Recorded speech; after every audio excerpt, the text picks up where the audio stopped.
జగన్మోహన్ రెడ్డి గారి ఇంటి ముందు రోడ్లో వస్తుంటే ఒక కారు ఒకటి మమ్మల్ని అడ్డగించి తాగిన మైకంలో మమ్మల్ని అడ్డగించి కారులో నుంచి కిందకి దిగి మమ్మల్ని కొట్టడానికి ప్రయత్నించారు. అయితే దానిలో మేము ఆ కురవాడు మేము కొంచెం తోపులాట జరిగిన తర్వాత మా అన్నయ్యకి ముక్కు మీద గుద్ది బ్లడ్ వచ్చింది. అయితే ఏంటి ఇక్కడ ఈ కారు స్లోగా వెళ్తున్నావు, హార్న్ కొట్టాము, ముందుకు పోనీయమంటే నువ్వేం చేస్తారో చేసుకోండి రా అని మాకు ఇక్కడ ఆల్రెడీ జగన్మోహన్ రెడ్డి గారు ఉన్నారు అనే విధంగా మాట్లాడి మా కారు మీద దౌర్జన్యం చేశాడు. దానికి మేము తాడేపల్లి స్టేషన్కి వచ్చి కంప్లైంట్ పెట్టి ఆల్రెడీ ఎఫ్ఐఆర్ కూడా చేశాము. పోలీసు సిబ్బంది కూడా మనకి సిఐ గారు కానీ అందరూ సహకరించి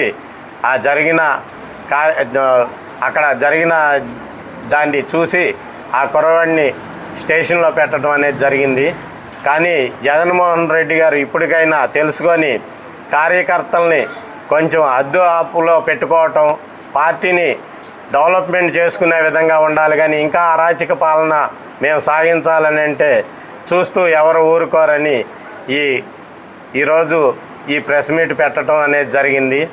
ఎందుకంటే అంతకుముందు అనేక సార్లు మమ్మల్ని పార్టీలో ఈ జనసేన పార్టీలో ఉన్నప్పుడు స్టేషన్లకు తీసుకురావటం, అరెస్టులు చేయటం ఇట్లాంటి అనేక కార్యక్రమాలు చేశారు.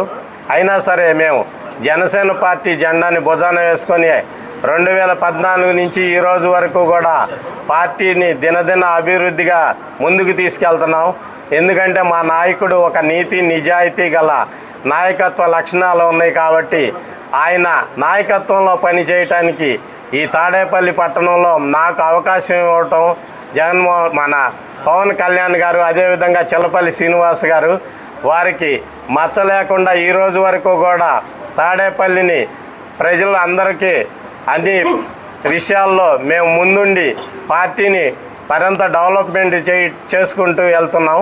ఇట్లాంటి వాటిని చూసి ఓర్చుకోలేక కొంతమంది ఉగ్రశక్తులు ఇట్లాంటి మాపై అరాచకాలు సృష్టించాలని చూస్తున్నారు. వారికి సరైన బుద్ధి చెప్పాలని మన పోలీసు సిబ్బందికి కూడా మేము సిఐ గారికి వాళ్ళకి కూడా చెప్పడం జరిగింది.